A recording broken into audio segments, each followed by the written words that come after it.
Hello and welcome to another video. Today we're going to be taking a look at Gear Fuse Portal. Pretty straightforward, pretty simple, all things considered.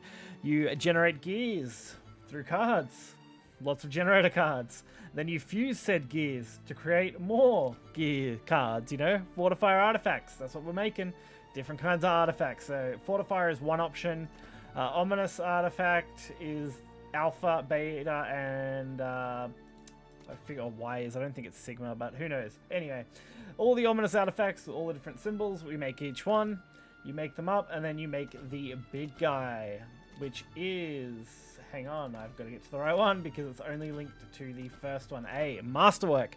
Masterwork artifact, a 10-drop 10/10 fanfare, deal 5 damage to all enemy followers and restore 5 defense to your leader. Storm, Ward, Aura makes it an absolute beat stick of a thing. You would think that would be hard, and there is a whole flowchart for this, which has been posted by Shadowverse themselves, but it is dead fucking simple, honestly. Each of those artifact fusions is generated simply by fusing the two artifacts through each level. So, when you get to this artifact, as you can see here, when you fuse this card, transform it based on the total cost of the cards fused. So, if you only fuse one little artifact, you'll get Fortifier artifact. If you fuse two little artifacts, then you get the ominous artifact after that as well on top, so that's really nice. And then 3 or more, in this case the best way to do this is to fuse 2 small gears into a fortifier or a striker artifact, and then fuse that into the fortifier artifact or striker artifact to get the ominous Y. Each one of these does have its own effect. This one in particular is restoring defense to your leader at the end of turn. You'll see a theme here in a moment. B is pretty simple as well. At the end of your turn, deal 3 damage to the enemy leader. Probably one of the better of the two, not going to lie. And Y, at the end of your turn, deal 3 damage to all enemy followers. Not too bad. They're all in the turn effects. These, what I consider Y and B, which I think is like Beta and Sigma, I think, are the better of the two in my opinion. A is kind of meh, but A is a necessary evil because it turns into Masterwork when fused to. Again, very easy to do this, as you're going to see in my video. We get Masterwork out a couple times in the last replay. Doesn't seem to make much of an appearance in the first two, mostly because this deck can be fairly aggro orientated.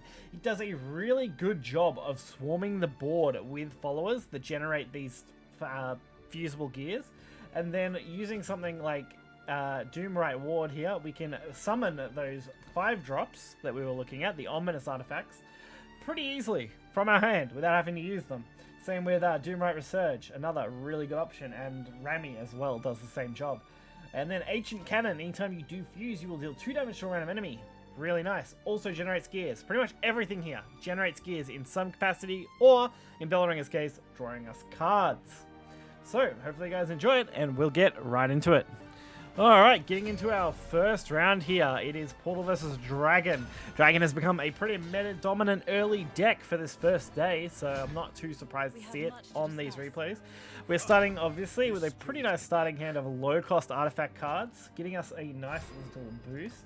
We get Iron Hunt is a really nice card too, it does generate more of these gears while also doing some damage.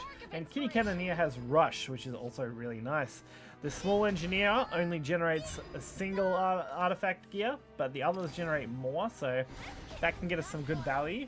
You do have to keep an eye on your hand total. Sometimes you might end up burning cards if you're not careful with your gears, and sometimes you want to save gears to be able to use with cannon.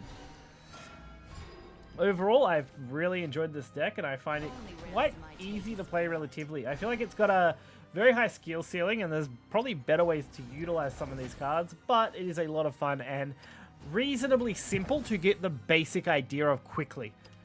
I feel like you can get 90% of the way there of learning this deck in the first, like, few hours, and then after that, it's just that last 10% hurdle you kind of got to get over. So this guy really just dropped a 4/5 ward pretty quickly, honestly. Turn 4, or turn 5, we end up popping it immediately, and then Kitty Cannoneer comes in pretty hot, doing its 5 damage. This is where you see our rush strategy really coming into play. If you don't deal with the low-cost followers that Portal's putting out, they will just start smacking you in the face. And there will be nothing you can do about it. So I did take the advantage of already generating a ominous B, I believe it is, to combo with Absolute. And we're going to also start fusing off so we can get some of the other ominous stuff going as well. Getting it ready with Striker Artifact, freeing up hand space to summon more artifacts. As you can see here, I fuse into B. So we have what I'm calling Y and B for simplicity's sake. We then summon out the Y. We summon out the B, which is what we generated second. The B is honestly, I think, one of the better ones for sure. Letting us do 3 damage to face at the end of turn really isn't anything to sneeze at, especially if you rush early. We do then have to deal with this big guy who cleared us though. So we do get more artifacts here. This does actually open us up with the ability to go for Masterwork. Not that we're going to need it yet, since it's not really going to benefit too much here. We're mostly just trying to set up a way to easily remove the 9/5. So I end up just kind of striking it down and then running it over, getting the extra 1 damage I need, because next turn, as you can see, Absolute could very easily summon Ominous Artifact B again, allowing us to get that 3 damage to face that we need. All we had to hope was that they didn't heal. In this case, didn't end up going for a heal, just went for a big board, ended up trying to smack us down. Doesn't really end up mattering because it's very clear that we just win from here. It's really that straightforward. You don't even need to worry about fusing, we can just go straight into B, off the Evo, and end our turn. And they end up conceding. Our next replay here is against an Aggro sword deck. Again, another deck, super popular in the current meta. Decks that I haven't covered yet, but will eventually get to, provided I can get the cards quick enough, we'll see. I'm actually not too far off, so hopefully those won't be too far away. We might have Haven next though. We'll see. So again, starting off with some alright low cards. It's kind of what you want to try and mulligan for. If you can pull off some of these low early cards, it's really advantageous for you.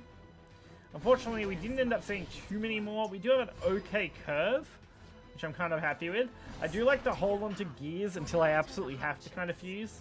I don't just fuse willy-nilly, because fusing willy-nilly kind of just wastes your cards. But since we're going up against Aggro Sword, I wanted to get the advantage by just starting to roll followers. So we ended up taking that out instead of hitting the 2 to face that we could have got. I feel like that is a better use of my resources at this stage. I do end up using Bullet from Beyond, a bit of a waste because that thing just says straight up destroy an enemy follower. But hey, it does remove the card, it does generate us some gears, why not? What's there to honestly lose here? So now I do have to deal with this, and this is why I don't like to fuse my gears too early, because now I can decide what I'm going to do here and actually fuse into a second striker so I can make Ominous Y. Once I make that, I can then summon it off the 5-drop through the Evo and actually wipe their entire board at the end of turn, without having to do too much actual work. See, if I had committed to making a B there, I would have been stuck with the B and I wouldn't have been able to utilize it properly. Or I would have had to waste the B in the worst case and had to fuse it off. Which isn't what you really want to be doing. So we end up taking out that, obviously. They end up returning out by taking out our wipe, which is fine. We can then finally start fusing more of these gears off to make more space. And go basically for the exact same strategy we just did without any issue at all. I end up making a B because we already have a Y, so we don't really need to generate a second one of those yet. Some cases you do want to generate multiples. There's actually one really good situation where that can be quite advantageous to you. If you get the spell card that summons them, you can actually summon 2 of the same, and sometimes that's really good. Being able to pull off 2 of the same fusion is really nice. It allows you to just kill things off really easily. So now we're pretty set up here, honestly. They've had to commit a lot to dealing with our board. We can just start throwing some artifacts wherever we want. We can just get some gears, fuse them off, summon some low cost stuff, get some more gears, use our Evo to get even more gears. This would actually allow us to fuse off into even more things if we want in the future. We're actually way over what we need to make our first masterwork. They do end up doing the Rusty Evo Super Evolve, so they can take out my 5/6 for free, basically. Get that 1 damage on face. We don't end up really drawing anything here, so I kind of just go for the fuse, getting the masterwork ready. Beyond Bullet taking care of the Super Evolve follower. And then another gear fuse. Because why not get things set up, hey? Make the space in our hand. They do end up conceding seeing that, which I'm not a big surprise. Probably out of resources, honestly. And for our final match here, we're actually going to have Portal versus Portal. This is a puppet Portal match, so we have my artifacts going up against their puppets for the most part. Not something I've seen a lot of so far. Puppet Portal just doesn't seem to be as popular as the gear set. Mostly because I think gear is more interesting at the moment. for day one. Since we are still recording all this on day one. I mean, this video will go out before the end of day one, hopefully, if everything goes to plan. So, not too much going on in our hand. We had to skip turn 2 since we didn't really have a 2-drop to play and we couldn't really do anything to make one. We do end up getting the 1-drop, not really great. We'll go for the kitty so we can take out the bell ringer. Really simple takedown there, not any issues at all. Generating even more gears to use. Typically, you end up keeping your hand count at somewhere around 7 to 8 cards at all times. You never really want to be at 9 because you don't want to be burning cards, and you don't really want to be lower than that because you want to keep some fusion materials in case you pull cannon and want to make a cannon play, and then you can do a big fuse off all at once and really impact the board state, which I think you will see a fair bit in this match. This is definitely the longer of the 3 matches that I'm going to showcase, and this one has the most interaction between the 2 classes for sure. The first 2 were much more aggro focused, whereas this one ends up going into the long game, more on the control side. Puppet does a fairly good job of managing all my followers early and taking them out, so I do have to be a little careful with dealing with the problems. They do end up taking that out, which is fine. We do end up leaving up the 5-3, which is great. We can drop the 1-1. And our turn ends. So they drop a 2-2, not really any threat. They go for Puppet Shield here. This is really the problem. Puppet can generate a lot of cheap bodies and just really start killing things. It can become a little bit of a problem to deal with. I just end up sticking to just generating gears and trying to stick bodies where I can for at least the mid game now that we've walked into. I do end up just fusing that off, going for A. Fortunately, most of the puppets will self-destruct, which means I only have to worry about the followers that are on board, and I can just leave the puppets alone for the most part. Really makes them no issue to deal with. I can kind of just chill and take my time with picking off their board. And Puppet's big swing turns don't really happen until at least turn 8. Well, turn 7 with the extra play point, but that's not really a problem for us here. We do manage to get a cannon down. First time I actually managed to get to use cannon. It's just a solid card all around. Being able to get one down allows you to just evo and kill things anyway. Puppets make it a little worse because the tokens kind of just fill the board and flood me out and make it a bit more of a problem to target what I'm trying to target. Fortunately, we can use Runica here again with the evo, this time getting us a 5-1. It's also nice, super evoed. I decided to go that way to get 1 damage, plus just keep a 6-6 on board. Does make it a lot harder to remove and a lot more they have to deal with. We end up taking that no problem, and we end up getting hit by all the puppets, as expected. We're basically just making them burn puppets. I do decide to end up going for another cannon. I thought, why not? I've got the gears, I've got the cards. We're really just burning time here. Trying to get to that turn 10 swing where I can do a big bit of damage. We're already set up to go for Masterwork. We have everything in our hand that we could need for Masterwork, and even more set up in advance. With 2 extra Striker Architects ready to go to fill our backline once we do get this Masterwork off.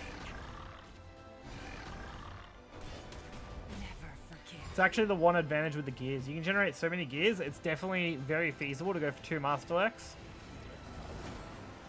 So we finally get our Masterwork down. I do end up just fusing off, which looking back on it now, it was a mistake. I shouldn't have been fusing those, and I should have just went for the Masterwork, done the 1 fuse, and then used its 5 damage to take that. Because there was no need to fuse that extra one off. I could have saved it for an extra set of damage, since we now have 2 cannons on board. Fortunately, board space also isn't a big problem. Most of the summons are maximum 4. I am only running a single Olivia. It's kind of just a nice card to have. Not really 100% necessary. It's just kind of an extra, just in case. You never know. So go for more gears here. Striker Artifact. We end up popping the board off. We just end up fusing them off, making what we need to make. Getting ourselves as close as we can. I even play this just to get more gears so that I don't have to worry about it. Since we already did do our Evo, we can't afford to do it again yet. But it does put another threat on board that they kind of have to deal with. You can't ignore that 2-4 because it does just summon something that will do damage to you. Unfortunately, the Orcus play was honestly the only thing worrying here. This is their big damage swing card. It allows them to do a lot of damage, as you're about to see. They do end up easily pulling off 10 damage with that without any issue at all. I am then basically forced into not going for Masterwork here. Although, I think it's because I couldn't make it, actually. I was one gear short at the time. Otherwise, I would have just won that turn. So I had to get pretty lucky with these hits. Fortunately, it ended up working out in my favor pretty well here. I end up throwing the Super Evolve down. I end up going for the extra card here for the extra gears for even more fusions. All I needed to do was kill either the Lloyd or the Orcust here. And I had the chance. I had a lot of fusions here that I could do. And I fortunately managed to pull it off before I had to make the Masterwork, which is a huge advantage. I was going to make Masterwork last if I absolutely had to. That does set him up on only 8 health. Masterwork will do 10 with Storm. So it's really just a matter of A, they don't overheal, go up to 11 and put me in a problem. Or B, they ward me out and I can't kill them. Fortunately, puppets don't tend to do that too much, so I wasn't a big concern.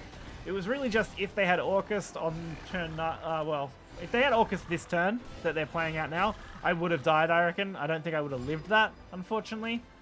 But lucky for me, it wasn't actually an issue. I could just make a Masterwork here and win the game. No problem at all. Too easy. So 2 Masterworks and we win. I won't give up.